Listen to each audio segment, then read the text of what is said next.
Sí, buen día, todo muy bien, ¿cómo va? Bien, muy bien, muy bien. Bueno, vos sabés que cuando estábamos en el contexto horrible del 2018, de las dos corridas contra el peso, o de las dos demoliciones del peso en referencia al dólar, no sé cómo mejor Sí. decirlo, yo planteaba ante la audiencia, digo, bueno, estamos con el zócalo rojo que nunca termina con respecto de la cuestión que tiene que ver con lo que puede ser el valor del dólar. Recordemos que hubo un momento que se hablaba cuando asumió Sadleris que el mercado iba a desafiar el tope de la banda de 44 pesos, cosa que nunca Sí. efectivamente ocurrió.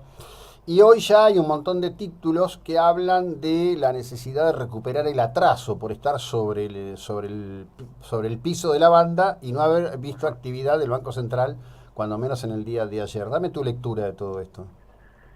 Mira, el Banco Central tiene que ser muy cauto, yo creo que está moviéndose muy bien, así de manera lenta, sin prisa, pero sin pausa. Está mirando a ver qué pasa con el dólar antes de salir a comprar. Recordemos que cuando el dólar, el tipo de cambio, perfora ese piso que se fijó, debería salir a comprar dólares para levantar un poco el tipo de cambio y también, como dicen algunos, evitar el atraso. Mm. Pero, ¿qué pasa? El Banco Central está viendo a ver cuánto tiempo se mueve solo, sin intervención, cerca de ese piso, porque es muy importante que se mantenga ahí abajo para poder empezar a bajar un poco más rápido las tasas, porque si no la economía no va a repuntar. Ujú. Hoy la economía está paralizada porque tenemos una tasa de interés muy elevada, nadie pide, una pyme no pide un crédito, una familia no pide un crédito, está muy alta la tasa. Entonces el Banco Central está esperando que el dólar se mantenga por ahí para poder bajar. ¿Y por qué está tan bajo el tipo de cambio? Porque por ahí uno puede sorprenderse y decir, bueno, Mm. ¿qué pasa? Recordemos que ahora en enero tiene que pagarse la segunda cuota del bono. Ujú. Entonces, como no hay pesos circulando en la economía, muchas empresas han tenido que salir a vender Ujú. dólares para hacerse de esos pesos y pagar los bonos. Entonces, esto está colaborando, algún ingreso de divisa del exterior, de los granos también está colaborando para que el dólar se mantenga en el piso. Y recordemos que estas bandas, tanto el piso como el techo, van aumentando a razón de 2, 3 centavos por día. Mm. Entonces, por eso, cuando pasa de un día hacia el otro, el dólar, por más que no sufra variaciones, puede estar más cerca del piso o un poco más arriba. Claro, sí, sí, sí. Ahora bien, yo sé que es muy difícil y que no es que hay dos bibliotecas, hay más de dos, con respecto de lo que denominamos atraso cambiario. Sí, Es todo un tema eso, porque yo recuerdo en muchas entrevistas durante el periodo administrado del gobierno de Cristina, los economistas kirchneristas te hablaban del equilibrio del tipo de cambio multilateral, ¿no? sí, Y hacían un set de canastas. sí, A veces a mí me parece, esto te lo digo sin conocimiento técnico, ¿no? Cuando se usaba, por ejemplo, el índice Big Mac, ¿no? Yo siempre me preguntaba, sí, digo, está bien, pero la carga impositiva de un Big Mac como precio final en Estados Unidos no es la misma que en Inglaterra, no es la misma que en España y no es exacto. la misma que en Argentina. ¿De dónde lo medimos todo eso? Mira, muchas veces, o sea, a mí no me gusta hablar de tipo de cambio de equilibrio, ¿por qué? Justamente porque hay muchos factores detrás, no es tan simple como decir, ah, bueno, sacamos la cuenta, está por abajo, por encima, hay atraso o no. ¿Por qué? Porque hay que ver, cuando uno toma en cuenta con qué países te estás comparando, cuál es Sí, la inflación que vas a comparar, cuál es el IPC que vas a tomar claro. para tomar ese tipo de cambio. Entonces, a mí particularmente no me gusta hablar de dólar de equilibrio. Un dólar de 42, cuando tuvimos hace unos meses, me parecía exagerado. Ujú. Hoy, digamos, el dólar va acompañando a la inflación. Recordemos que se calcula que la inflación va a ser, supongamos, 25% este año. Se supone que el dólar, el gobierno al menos pretende que vaya acompañándolo.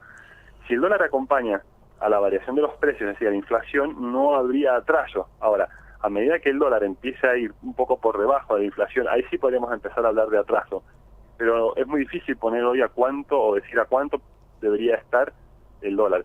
Por ejemplo, la banda, hoy el piso está en 37 y el techo está en 48. Ujú. A mí me parece una exageración un dólar a 48, por ejemplo. Claro, claro. Sí, bueno, no, no, ni hablar.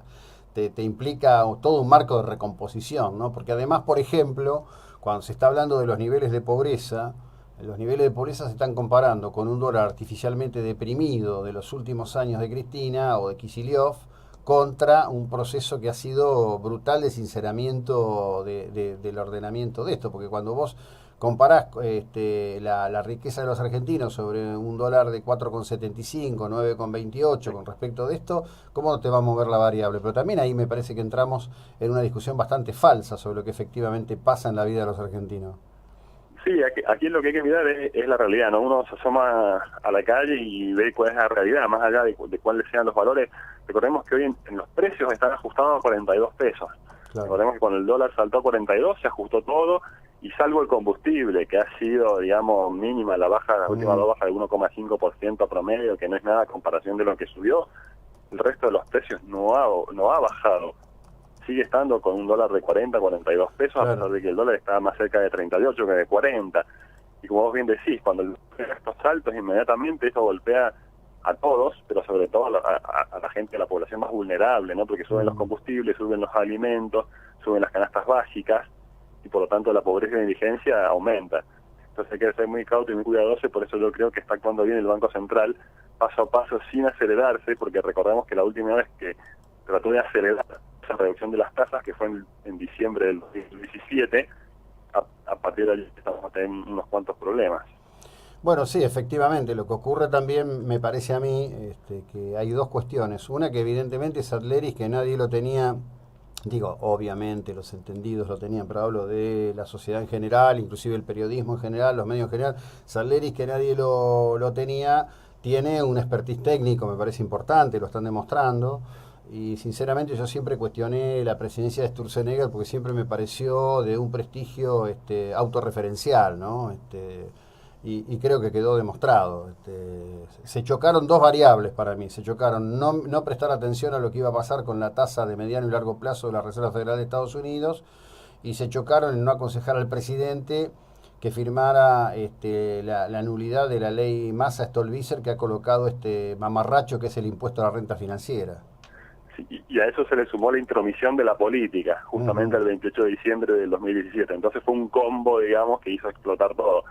Y como bien decís, Sarleris por ahí no era tan conocido, muchos lo subestimaban, decían este muchacho, como desprestigiándolo. Y por ahora, digamos, no hay que cantar victoria, porque esto del Banco Central es una pelea que hay que ir día a día, semana a semana. Por ahora viene ganando las batadas, ¿no? El dólar está controlado, se empieza a ver una desaceleración de precios, ahora esto es solo el principio. Sí, bueno, efectivamente, lo que ocurre es que se nos plantea en un contexto electoral un año muy complejo, pero por otro lado hay un conjunto de motores de la actividad económica, quizás esto en ciudades como Mar del Plata o en muchos lugares, obviamente en el conurbano ni se ve, pero al interior de la República Argentina, digamos, en la provincia de Neuquén, tu provincia de Mendoza, Jujuy, Córdoba, la economía está volando en cuanto a productividad. Mira, hay dos sectores que van a ser claves a nivel nacional y sobre todo en las economías regionales, como acabas bien de mencionar. Uno es el turismo y otro son las exportaciones. O sea, la cara buena de la moneda, por así decirlo, de la devaluación, que a nadie le gusta, nadie la quiere, pero es una consecuencia, es la competitividad que ganan las economías regionales con este salto del tipo de cambio. Por ejemplo, Mendoza se ha convertido en el segundo aeropuerto internacional por donde más turistas extranjeros ingresan. Digamos, algo que era impensado hasta hace unos meses, ¿no? Entonces el turismo está funcionando muy bien, las exportaciones empiezan a andar muy bien, y esto va a ser el motor de la economía de estos dos grandes sectores este año, ¿no? Claro. Y ahora, a eso hay que agregarle, como decís vos, ¿qué va a pasar con las elecciones? Porque recordemos que en nuestro país la política siempre termina dominando la economía. Entonces hay que ver si se buscará algún resultado electoral o si se va a seguir apuntando en la dirección de las medidas de fondo que hay que corregir. Yo digo, estoy lejos. Una vez tuve que contar acá ante la audiencia, con Macri hablé una sola vez, era porque el equipo de prensa había gestionado ante la radio si nos interesaba entrevistarlo, vio que interesaba. Cuando terminé llamó un señor diciendo, bueno, usted que habla con el presidente, digo, mire, no sé ni de qué teléfono llamó. Así que digo, pero la impresión que me da Macri a mí, que él en ese sentido es muy consistente, me parece que es el más ortodoxo de todos, ¿no? Y me parece que aprendió de hacer caso de los consejos de los que pretendían magia. Me da esa sensación. Yo diría que sí, porque aparte, bueno, ha asumido un compromiso, ¿no? Con el Fondo Monetario, con la sociedad, todo como diciendo, bueno, no me importan los resultados electorales, yo voy a ir por las reformas estructurales. Y ojalá sea como vos decís, ¿no? Porque, digamos, hacer populismo, entre comillas, para ganar las elecciones puede ser un parche, ¿no? Simplemente es postergar los problemas. Entonces, por ahí es preferible seguir en esta línea de reacomodamiento de las principales variables macroeconómicas, y bueno, la gente después lo valorará o no al momento de votar.